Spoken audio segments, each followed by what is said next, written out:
Amém. Ó Senhor Jesus. Amém. Amém. Aleluia. Louvado seja o Senhor. Amém. Vamos ler a palavra do Senhor. Apocalipse, capítulo 3.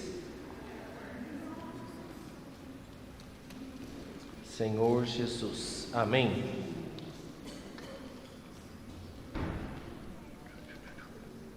Amém. Versículo 4, versículo 5. Amém? Apocalipse 3, 4 e 5. Está aí? Que a gente ficar em pé e nós vamos ler juntos. Amém?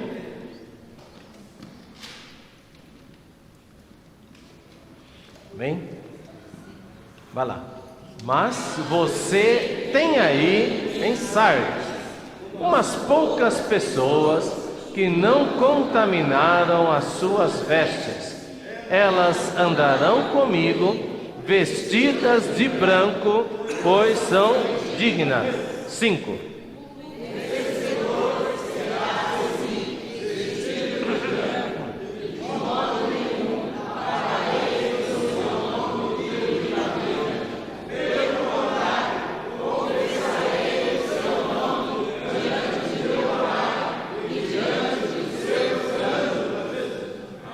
Amém, obrigado, amém, aleluia, louvado seja o Senhor.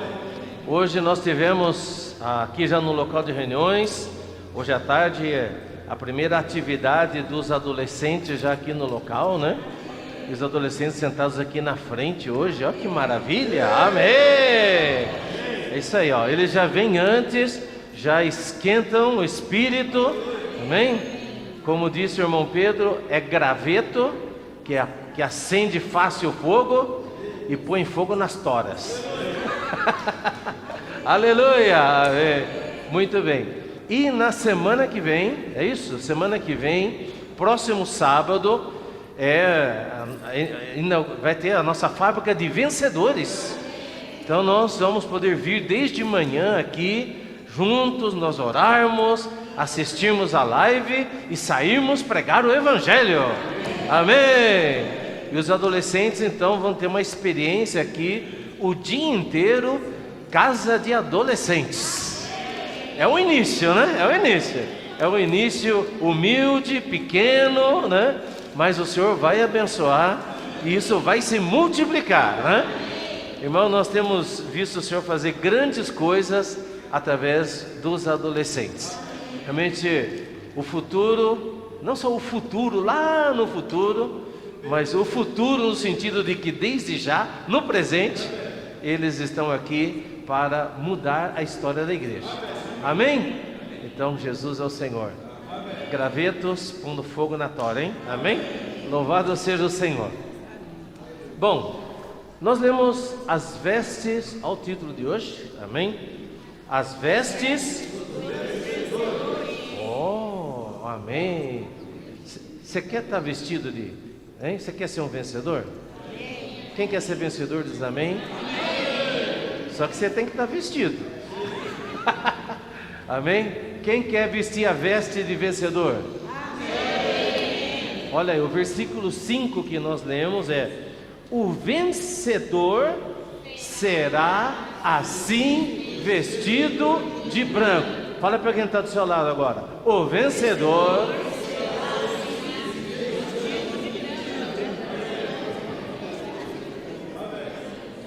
Amém. Louvado seja o Senhor. Amém. Amém. Precisa ajeitar um espaço ali para alguns irmãos estão chegando, né? Amém. Louvado seja o Senhor. Amém. Bom, irmãos, nós vamos hoje, né? Nós estamos aqui nessa noite, nós estamos retomando as nossas reuniões sábado à noite, também transmissão ao vivo, né? Totalmente ao vivo. Então todos que estão nos acompanhando, que sejam abençoados, né? Com essa reunião, para quem não pôde estar aqui presencialmente. E o tema de hoje, nós vamos mesclar um pouco o encargo que foi compartilhado domingo passado pelo nosso irmão Pedro Dong, né? Baseado na igreja em Sardes, aqui em Apocalipse. E nós vamos mesclar um pouco com o que nós vimos essa semana no alimento diário, que é buscar as coisas lá do alto. E aí, nesse ruminar, saiu esse título, né, nessa imersão, saiu esse título, As Vestes dos Vencedores. Então, só para os irmãos contextualizar um pouquinho, essa igreja em Sardes, Apocalipse capítulo 3, tá? Ela fala para nós de um período da história da igreja, tá? Onde a igreja, né, nesse período, ela ia experimentar uma certa renovação, tá certo? Porque ela vinha de uma degradação. Então, ao longo da história da igreja, desde que o Senhor Jesus partiu, a igreja começou. Depois ela teve um certo avanço, mas depois de certo tempo a igreja entrou em degradação. E quando a igreja entrou em degradação, aí isso já virou política, né? Já era uma questão muito feia. Depois houve muitas coisas horríveis que aconteceram, veio a Idade Média, né? E ali o obscurantismo, né?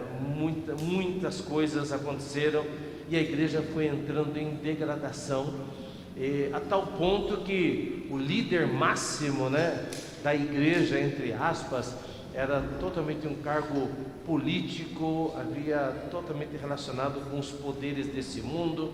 E aí quem já viu um pouco da história, ou se você assistiu algum filme dessa época, você vai ver o poder que tinha, né, a igreja, entre aspas, e toda aquela riqueza, enquanto o povo morria de fome, né, morria de fome literalmente. Eles viviam uma vida abastada de luxos, de ouro, né, de poder. E aí quando começou a ter algumas, né, situações, eles mandavam queimar as pessoas, né? Então havia a Inquisição. Então foi um período horrível da história. Mas aí Deus começou um processo, né, que foi a reforma, que foi um período de restauração, né? E aqui descreve esse primeiro período da restauração da igreja, que teve coisas boas, muito boas, mas também ainda patinava em várias situações complicadas. Então, capítulo 3, versículo 1 diz: ao anjo da igreja em Sardes escreve: estas coisas diz aquele que tem os 7 Espíritos de Deus e as 7 estrelas, e diz: conheço as obras que você realiza, que você tem fama de estar vivo, mas está morto. Então, fama, aparência de vivo, aparência de algo espiritual, mas ainda muita fachada e pouca realidade. Irmãos, e isso está em nós até o dia de hoje, de nós vivermos uma vida cristã e uma vida da igreja de fachada, né? É o sepulcro caiado, quer dizer, é um túmulo pintado de branco, mas por dentro só tem morte, está podre. Que o Senhor nos livre disso. Nós queremos a realidade, nós queremos viver a realidade da vida de Deus. Que Deus nos tire de todo viver de aparência. Quem quer isso diz amém? Amém. Fala para o ao seu lado: eu quero ter um viver de realidade, não de aparência.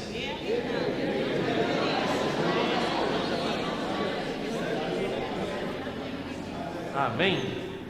Muito bem. Aí no versículo 3 diz assim: lembre-se, pois, do que você recebeu e ouviu, guarde-o e arrependa-se. Se você não vigiar, virei como ladrão, e você de modo nenhum saberá em que hora virei contra você. Versículo 4: mas você tem aí em Sardes umas poucas pessoas que não contaminaram as suas vestes. O que quer dizer isso? Que no meio de todo o cristianismo, tem pessoas, tem irmãos verdadeiros, irmãos com realidade. No meio de todo o cristianismo, tem pessoas sinceras, tem pessoas verdadeiras, tem pessoas que não contaminaram as suas vestes. E é sobre isso que nós vamos ter comunhão hoje, sobre as vestes. E Jesus promete o seguinte para essas que não contaminaram as suas vestes: elas andarão comigo. Amém. Então, se a sua veste não estiver contaminada, você tem uma promessa maravilhosa. Jesus vai andar com você. Amém. Elas andarão comigo como? Vestidas de branco, pois são dignas. Então, nós vamos ver o significado de tudo isso. Amém? Bem, e eu preciso mencionar aqui, né? Nós temos nossa imersão diária, né? Assim como nós temos nosso alimento diário, né? Agora nós temos mais uma coisa, né? Nós temos a folhinha, né? Que a gente manda pelo WhatsApp para os irmãos, né? Mas seria muito legal se você também, quando recebe, imprime, né? Imprime, tenha lá junto com você. Isso aqui é fácil de carregar, não descarrega a bateria. É fácil de carregar e não descarrega a bateria, né? Não tem problema de mensaginha. E aí você usa isso daqui para durante o dia você continuar se enchendo do Senhor. Amém? Então no sábado, que é hoje, né? Quem tem folhinha? Não tem? Ok. Se você tiver a sua folhinha, ok. Se você tiver o seu celular, não abra agora, amém? Para você não se distrair, ok? Mas vamos lá. Diz aqui, ó: o vencedor participará das bodas do filho do rei no milênio. O vencedor vai participar das bodas do filho do rei no milênio. Para isso precisamos ter um traje especial. Quem quer ser vencedor? Amém. Então fala assim: você precisa de um traje especial.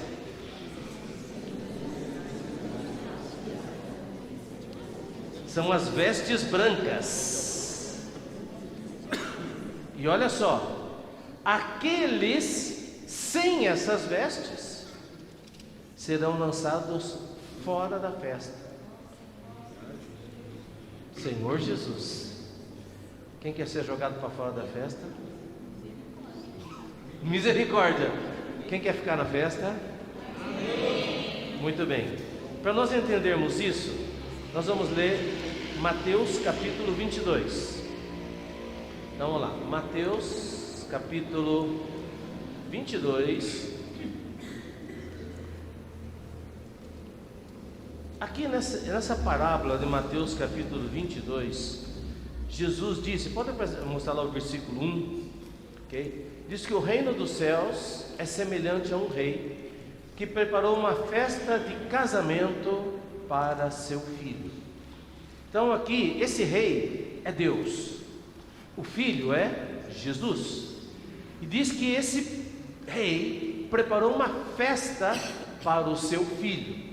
Então o filho Jesus vai ter uma festa, é uma festa de casamento.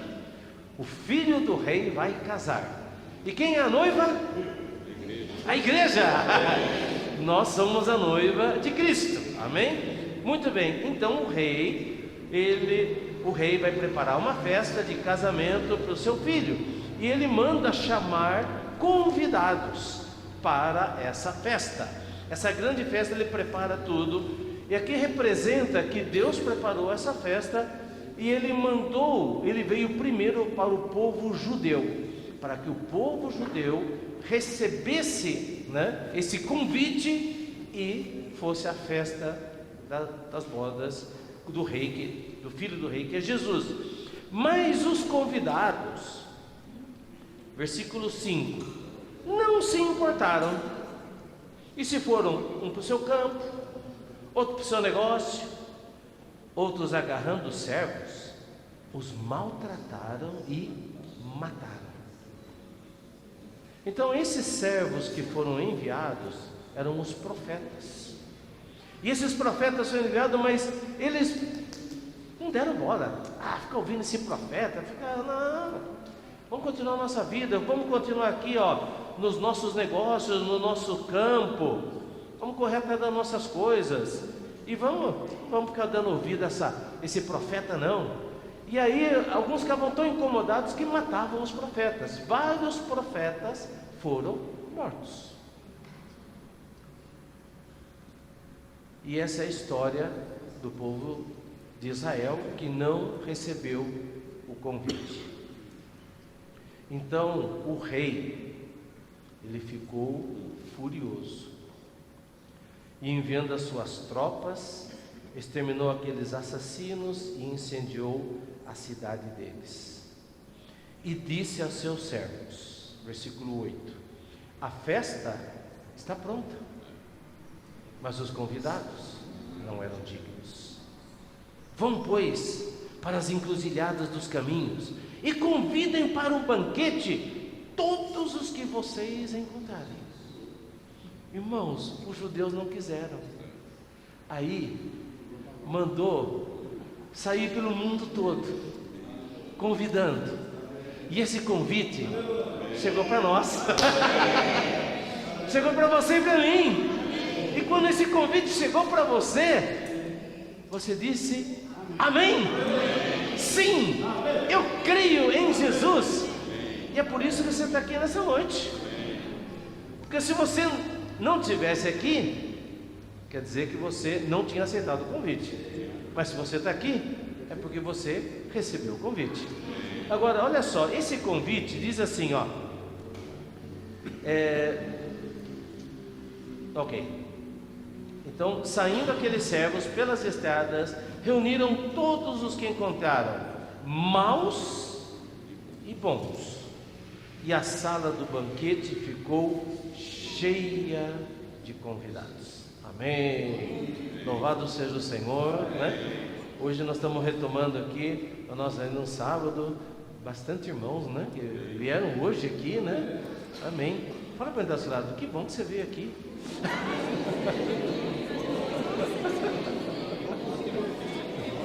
Que bom que você veio aqui. Amém. Muito bom. Aceitar o convite do Senhor é ser justificado.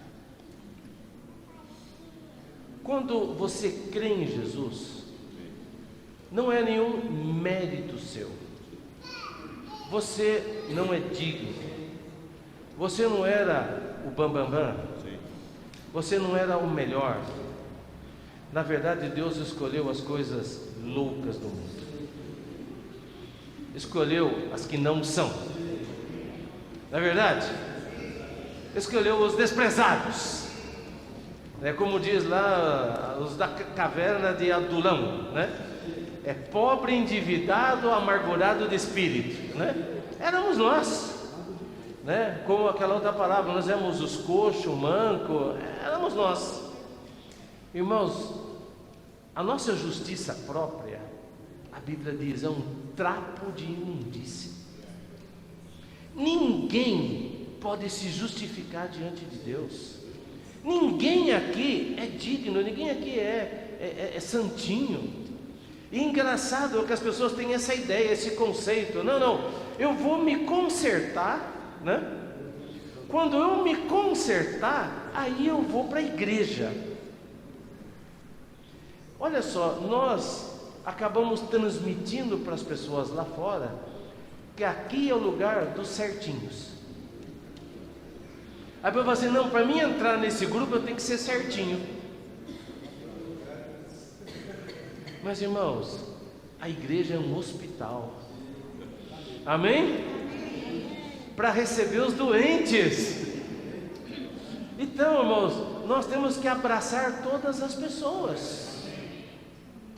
Porque Deus, Ele não ama o pecado, mas Deus ama os pecadores. Deus ama as pessoas. E Ele deu a sua vida, Ele morreu por nós quando nós ainda éramos seus inimigos, quando nós ainda éramos pecadores. Então, quando nós cremos nessa obra maravilhosa do Senhor, nós recebemos uma veste. É a veste de justiça. Nós somos justificados por fé. Não é obra nossa, não temos nenhum mérito, é simplesmente por crer em Jesus, nós somos aceitos, nós somos recebidos, nós somos justificados. Quando aquele filho pródigo voltou para a casa do pai, ele tinha aprontado todas e mais uma, não é? E talvez ele estava esperando assim: agora eu vou ouvir um sermão do meu pai. Não, agora o meu pai vai me bater. Pode me bater que eu mereço. Ele até falou assim: não, trata-me como um dos teus escravos. É o discurso que ele tinha preparado, né? Trata-me como um dos seus escravos, porque eu não sou digno de ser chamado seu filho. Mas quando ele estava se aproximando, o pai correu. Aleluia. Olha só, um pai daquela época jamais correria. Significa, ele tem uma dignidade. Ele jamais sairia do seu lugar. Ele estaria esperando o arrependimento do filho. Mas o pai ali, ele foi um pai amoroso. Ele se despiu até mesmo da sua honra e correu abraçar esse filho, e que lavou ele, deu um banho e colocou nele umas vestes. O que são essas vestes? É a veste de justiça que o pai preparou para ele. Ele não teve que fazer nada, ele só teve que voltar para casa. E quando ele voltou, o pai o perdoou. Amém? Então, com isso nós recebemos a nossa primeira veste. Isso é aceitar o convite. Amém? Bem, eu quero ler mais uma porção para vocês, vinculada aqui. Depois vocês anotam, né? Graças ao Senhor, agora vocês estão anotando, né? Muito bem. O Salmo 45. Peraí, isso mesmo? Aham. Muito bem. O Salmo 45, que é um salmo muito precioso, versículo 13. Salmo 45, versículo 13, disse: a filha do rei é toda formosura no interior do palácio. Os seus vestidos são enfeitados de ouro. Em roupas bordadas, conduzem-na diante do rei. As virgens, suas companheiras, que a seguem, serão trazidas à sua presença, ó rei. Então aqui, nesse Salmo 45, a gente vê o seguinte: que além dela ter a roupa normal dela, que é a roupa de justiça, para ela poder se encontrar com o rei, ela precisa de uma outra vestidura. Qual é a veste que ela precisa? Ela precisa de uma veste enfeitada de ouro. E o que é essa veste enfeitada de ouro? Versículo 14: em roupas bordadas, conduzem-na diante do rei. As virgens, suas companheiras que a seguem, serão trazidas à sua presença, ó rei. Então, para que ela pudesse se casar, ela teria que estar lá com um vestido bordado de ouro. Ok? Agora sim, nós vamos voltar para Mateus capítulo 22. Lá em Mateus capítulo 22, versículo 11. Amém? Acharam? Ok, vamos lá. Mateus 22, 11. Que tal vocês lerem? Mas...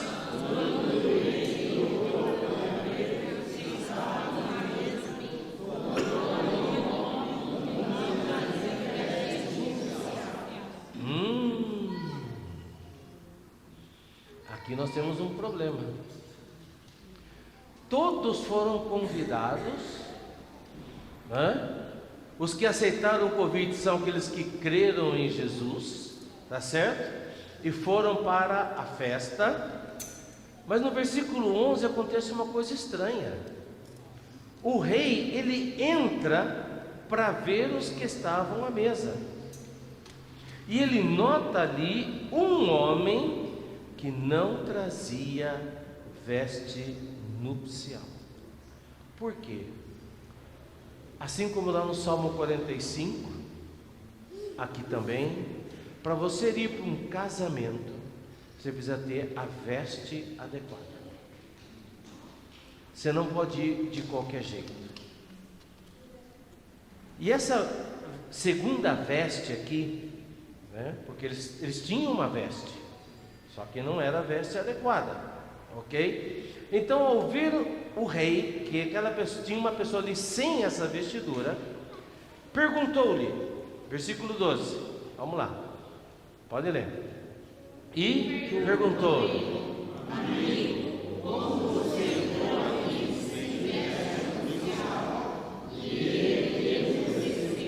pergunta para quem está do seu lado: amigo, como é que você entrou aqui sem veste nupcial?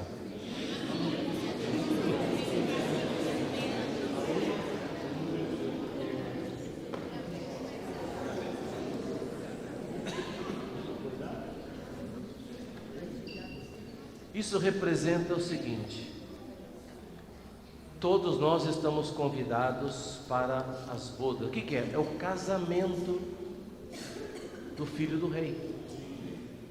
Só que para você estar nesse casamento, você precisa de uma vestidura, uma veste bordada de ouro, é uma veste nupcial. E aí, o que aconteceu com ele? O que esse amigo disse? Ele emudeceu. Versículo 13. Leiam comigo.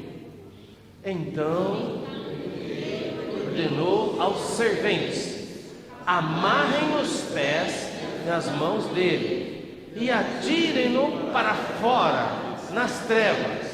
Ali haverá choro e ranger de dentes. Versículo 14. Porque muitos, fala esse versículo para quem está do seu lado. Muitos são chamados,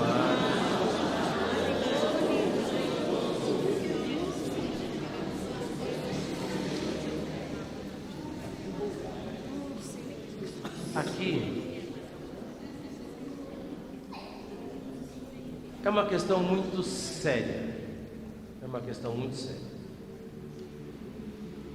Nós precisamos preparar uma segunda veste para ir para as bodas do Cordeiro.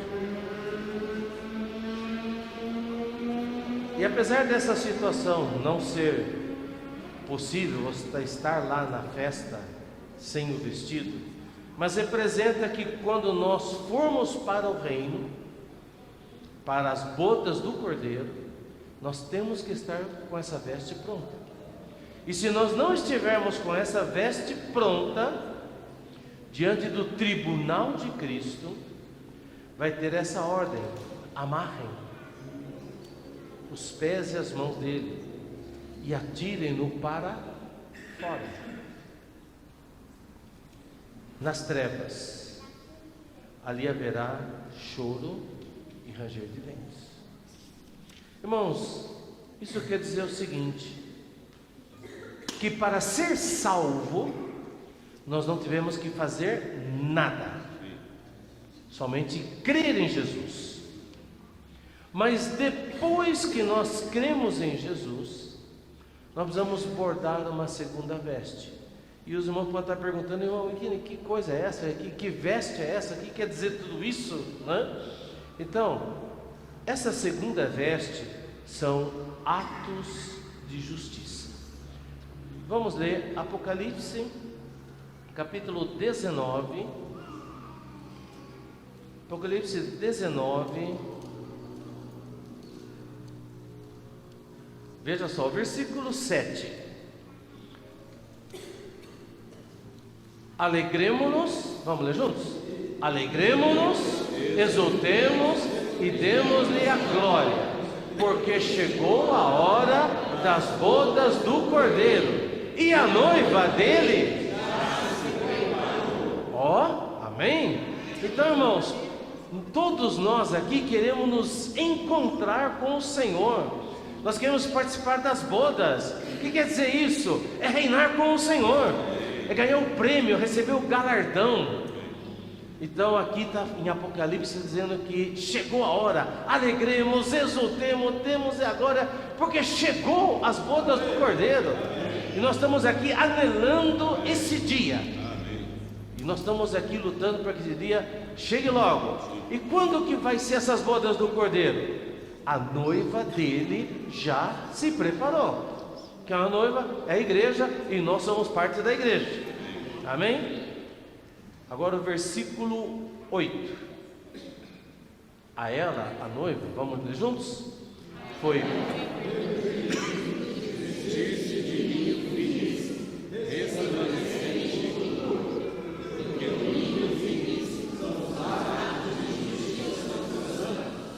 Amém. Olha aí, ó. Então, o que é o vestido? Esse vestido que ela estava vestida é linho finíssimo, resplandecente e puro. É o tecido de amor. Amém? O Senhor tem falado tanto conosco ultimamente. Porque o linho finíssimo são atos de justiça dos santos. Então, o que é a vestidura de linho finíssimo? Vestes na Bíblia representa conduta. Por isso aqui fala que essa vestidura são os atos de justiça dos santos. Quer dizer o quê? Um viver justo, um viver que tem atos de justiça. Então o Senhor já nos justificou, mas agora nós vamos preparar a nossa veste para o dia do casamento. Essa noiva está preparando essa veste, e essa veste são o que? Atos de justiça. A veste quer dizer, é a nossa conduta. Por exemplo, Mateus capítulo 5, versículo 20. Amém. Se não der para você anotar, depois você ouve de novo a palavra, tá bom? Mateus 5,20 diz: porque eu afirmo que se a justiça de vocês não excederem muito a dos escribas e fariseus,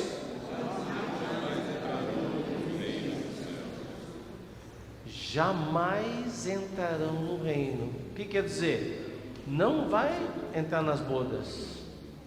Vai ser aquele amigo que chegou lá sem a vestidura.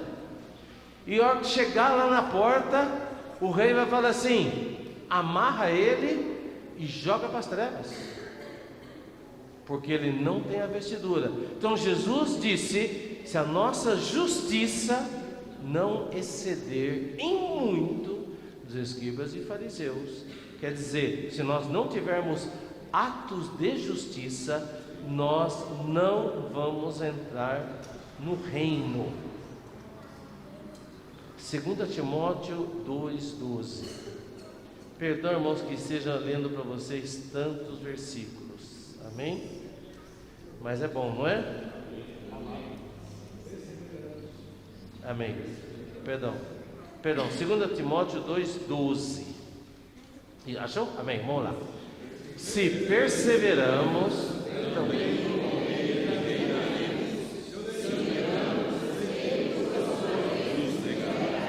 opa, vamos ler essa primeira parte aí, ó. Se perseveramos, também com ele reinaremos. Fala para o irmão que está ao seu lado. Se perseveramos,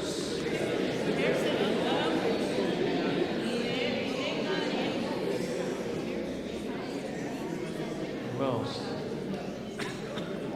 quer entrar no reino? Precisa perseverar. Irmãos, existe hoje um evangelho, desculpe usar esse termo, né? Um evangelho barato. O evangelho barato é: você não precisa fazer nada, né? Vem aqui, você vai receber prosperidade. Irmãos, esse é o evangelho, desculpe, uma graça barata. Irmãos, com graça barata, você não vai entrar no reino, não. Para entrar no reino, para reinar com o Senhor, precisa da segunda veste, que é a veste bordada de ouro. E essa veste, né, o que a Bíblia nos mostra aqui, são os atos de justiça. Amém? O que são atos de justiça? O que é justo? Tá? Não é só uma questão, assim, não entendo de maneira superficial a questão da justiça, mas a justiça é fazer a vontade de Deus. É justo fazer a vontade de Deus. Toda vez que eu faço a vontade de Deus, eu estou bordando o meu vestido. Quando eu não faço a vontade de Deus, eu não estou bordando o meu vestido. Irmãos, isso aqui é muito sério.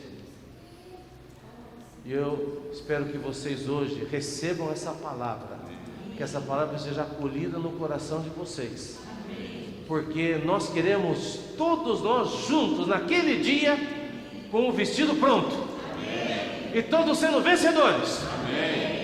Não queremos ver ninguém sendo amarrado e jogado para fora. Nós queremos ver todo mundo junto, entrando no reino.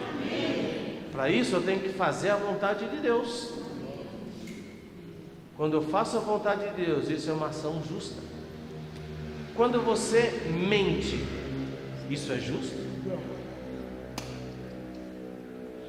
Quando você engana, isso é justo? Isso não é justo. Essa é a vontade de Deus? Não é a vontade de Deus. Então, nós praticamos atos de justiça, e isso é preparar a nossa veste. Agora, eu quero falar uma segunda coisa. Lá em Apocalipse 3, nós vimos que os vencedores, eles não contaminaram as suas vestes. Então, a nossa veste, por um lado, ela é bordada com atos de justiça, ok? Mas lá também fala de não contaminar a veste. O que suja a sua veste? O que pode sujar a nossa veste? O que pode sujar a nossa veste, tá? Eu vou falar de maneira bem rápida, tá? É a morte. É morte? Sim. Não é morte física, ok? Mas é a morte espiritual. A morte espiritual, ela está relacionada, ok, com o falar negativo.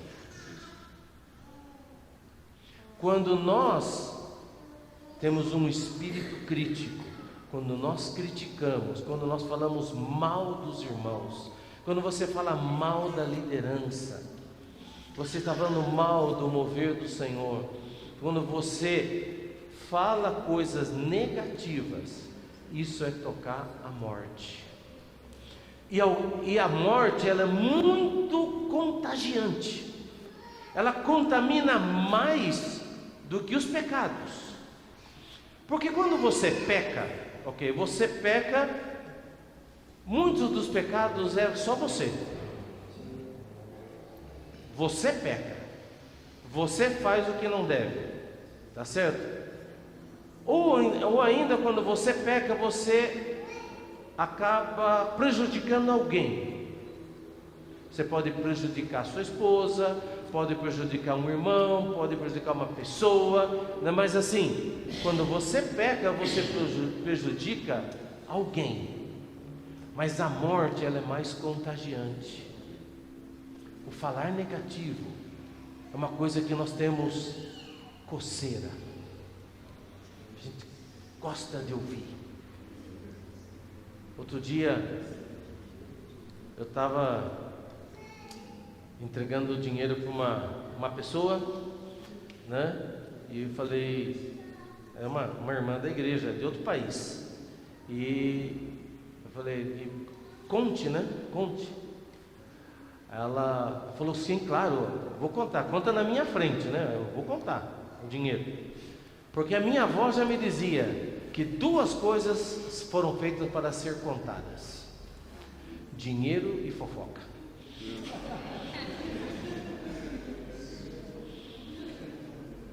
Olha, se você não quer que alguém conte algo, não fale. Se você fala assim, eu vou contar só para você, esquece.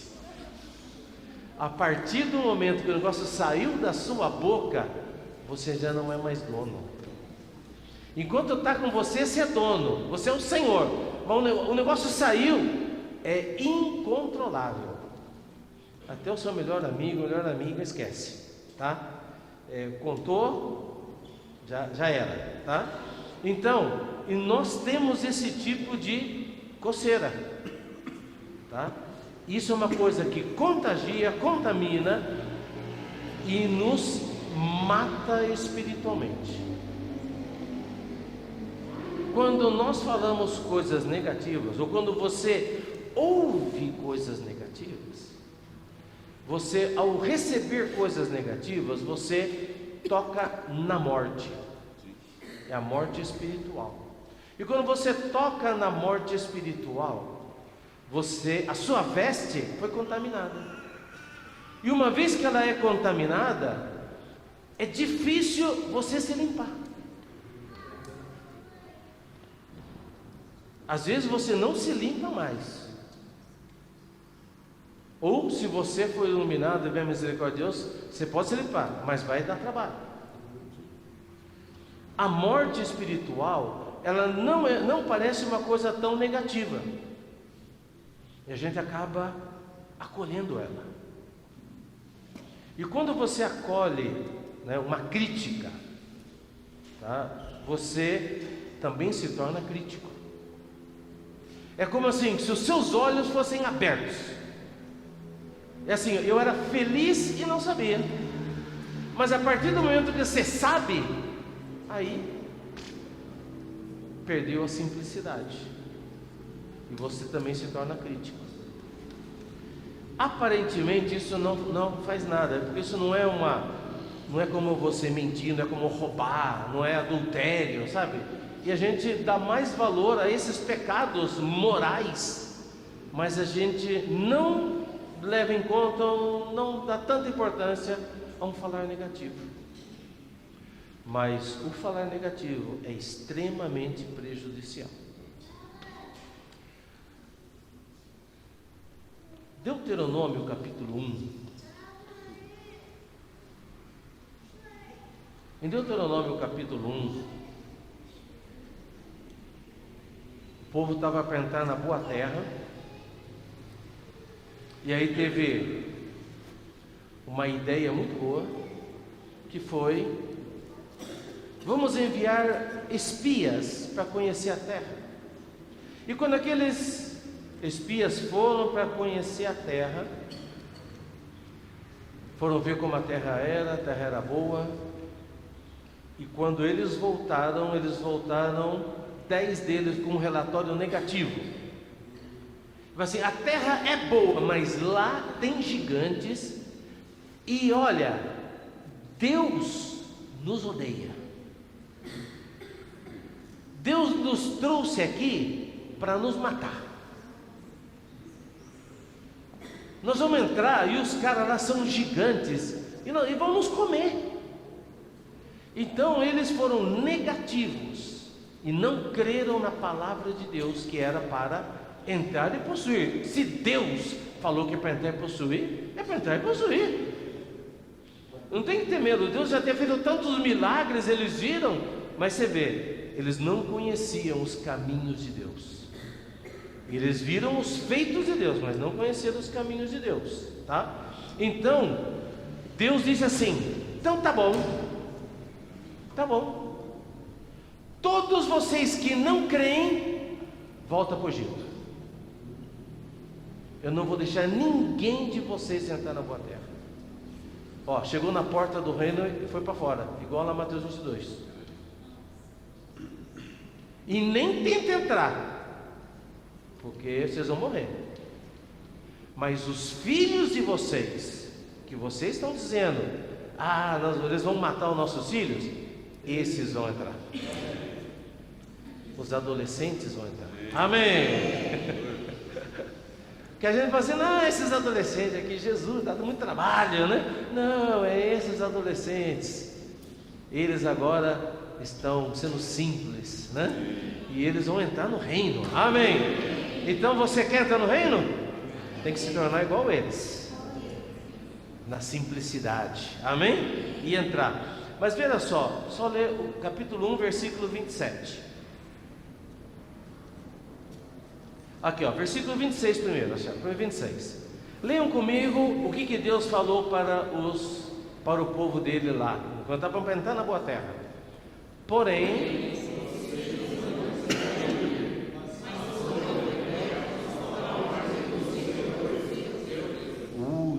agora 27.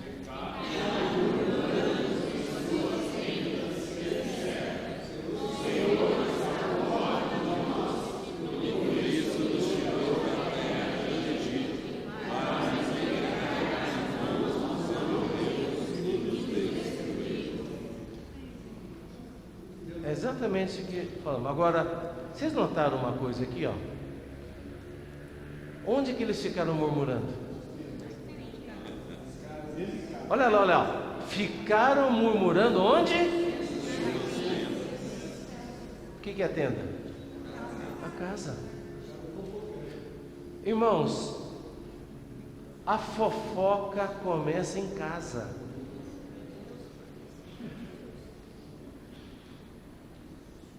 Fica murmurando nas suas tendas. Aí você fica assim, viu? Mas como é que da tenda, né, saiu para o resto? O problema, aqui a Bíblia nos mostra, o problema começa dentro de casa, nas tendas. Em casa nós ficamos à vontade demais. A gente não exercita o espírito em casa, a gente é relaxado. Fala qualquer coisa, fala o que não deve, fala demais. A gente estraga o ambiente. Fica murmurando na tenda. Você pode até pensar, não, eu só estou falando aqui em casa. Mas aí está o problema. Porque o murmurar em casa vai levar você a falar fora de casa. E isso vai trazer morte espiritual. Então, qual era o problema da igreja em Sardes? Tinham contaminado as suas vestes com a morte.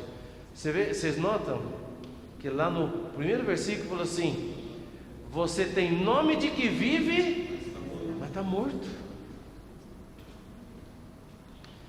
Às vezes a gente está assim com uma aparência linda, irmãos, mas tem uma morte rondando e contaminando. Nós temos que fazer cessar toda morte. Nós temos que nos limpar, nos purificar. Isso vai trazer bênção para a nossa casa. Isso vai trazer bênção para a igreja. Isso vai fazer com que a sua veste esteja branca. O que é branca? Quer dizer aprovada. Branco é aprovado, linho finíssimo, resplandecente e puro. E quem tiver com essa vestidura vai entrar no reino, vai estar nas bodas do Cordeiro. Mas quem não tiver, não vai poder entrar. Aí vai assim, não, eu vou perder a salvação. Não, você não vai perder a salvação. Você vai para as trevas exteriores, né? E lá nas trevas exteriores fala que vai ter um ranger de dentes. E o ranger de dentes, você vai estar lá assim: por que eu fiquei fazendo isso? Por que fiquei murmurando em casa? Ai, se eu pudesse voltar no tempo, eu ia invocar mais em casa, eu ia orar mais em casa, nós íamos ler mais a palavra em casa, nós íamos imergir mais na palavra lá em casa. Irmãos, transforme a sua casa num ambiente de vida. Amém? Um ambiente de bênção. Que da sua boca e na sua casa flua vida, vida e vida. Amém? Quero concluir com isso, né? Porque 8h30 tem que acabar a reunião. Mas o que nós vamos fazer? Olha só. Acabando a mensagem, nós vamos cantar um hino. Tá bom? Depois de cantarmos o hino, nós vamos ter avisos e oração e depois a festa do amor. Amém? Então, não se levantem, não vão embora. Amém? Mesmo quando nós estivermos cantando, e não murmurem, né? Amém? Pelo contrário, nós vamos desfrutar do Senhor. Amém? E eu quero concluir ligando com o que nós vimos no alimento diário, né? Nós desfrutamos na reunião de casa essa semana essa porção, né? Quarta-feira e quinta-feira. Maravilhoso, né, irmãos? Grupo familiar, em casa tem sido uma bênção. Amém? E aqui disse o seguinte: os espíritos dos profetas estão sujeitos aos próprios profetas. 1 Coríntios 14:32. Quer dizer que nosso espírito depende de um comando para ser ativado. Amém? Amém. Repete comigo. Nosso espírito depende de um comando para ser ativado. Amém. Agora repete comigo. O Senhor hoje nos tem levado a exercitar o espírito pela imersão na palavra. Quando exercitamos nosso espírito com a palavra, a mente volta-se para o espírito e se torna frutífera. Irmãos, olha, que nós precisamos ter o nosso espírito exercitado. Amém? E para você ter o seu espírito exercitado, aqui a palavra nos mostra que depende de você dar o comando. Você precisa ativar. Por exemplo, parece um exemplo negativo, mas toda bomba, ela precisa de um ativador. Certo? Quem já viu, né, os mais antigos aqui, desenho animado, tinha uma bolona de ferro, né? Quem assistia, okay? Tom e Jerry, Pica-Pau, tem uma bola de ferro e tinha um pavio. E o que tinha que fazer? Pôr fogo no pavio. E quando o fogo, né, chegasse lá, bum! Sabe o que é isso? Isso é um ativador. A bomba, ela tem todo um poder. Tá certo? Vamos dizer, claro, uma dinamite precisa, lembra, abrir uma caverna, sei lá, buscar diamante, alguma coisa. Então, aquela dinamite, né, aquela banana de dinamite, ela precisa explodir para que possa ser encontrado o diamante. Só que ela precisa, né, de um detonador. Ela tem todo um poder, mas esse poder precisa ser ativado. Hoje, né, já mais moderno, as bombas, como é que elas são ativadas? Ela tem um reloginho, né? Aqueles filmes, né? Tipo Missão Impossível, né? Falta 5 segundos, fica 5 minutos na televisão, né? No filme, os 5 segundos não termina, né? Mas na hora que falta 1 segundo, o cara descobre o fiozinho certo para cortar lá e, né, e não morre, né? Então, aquilo ali é um ativador. Às vezes é ativado por controle remoto, tá certo? Mas todo o poder que está ali precisa de um ativador para que ele possa acontecer. Claro, esse é um exemplo negativo. Mas você também tem isso, por exemplo, vai fazer um pão, você precisa colocar ali o fermento. Pode ser fermentação natural, mas tem que pôr um fermento, né? Por quê? Ele vai ativar vai crescer, vai ter um bolo bonito, gostoso, um pão, né? Então, ele precisa de um ativador. E muitas coisas nessa vida precisam de um ativador. Para a sua saúde melhorar também, precisa de ativadores. Ok? Muito bem. O Senhor Todo-Poderoso está no nosso espírito. Todas as riquezas de Deus, elas estão disponíveis para nós. Mas você precisa ativar.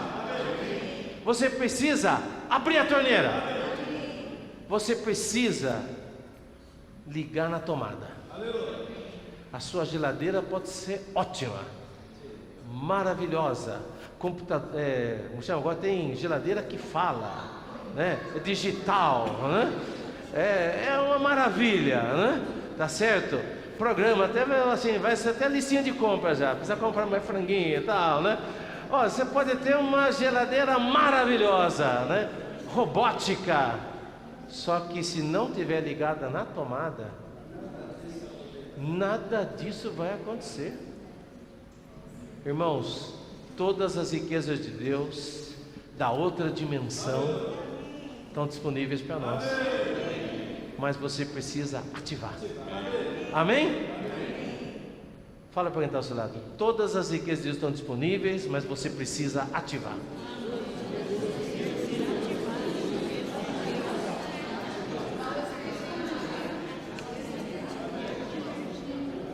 Amém? Agora, como eu posso ativar? Como eu posso ativar?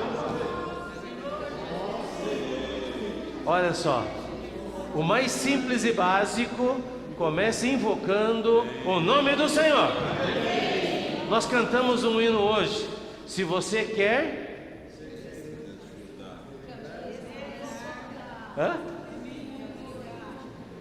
Ok.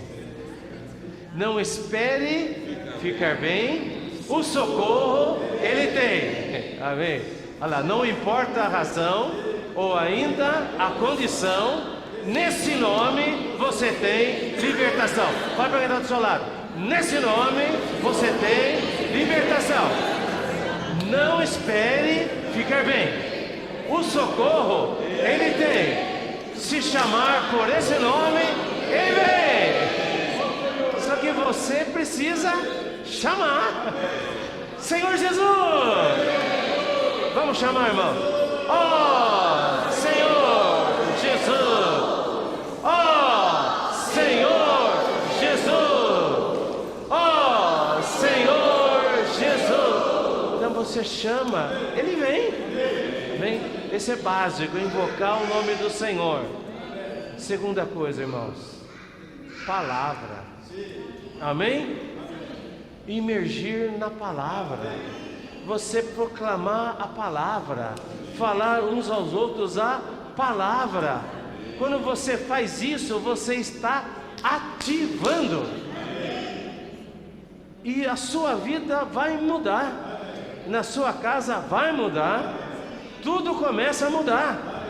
Porque você está ativando. Isso depende de você. Não é você ficar deitado esperando alguma coisa acontecer. Não, você tem que ser proativo.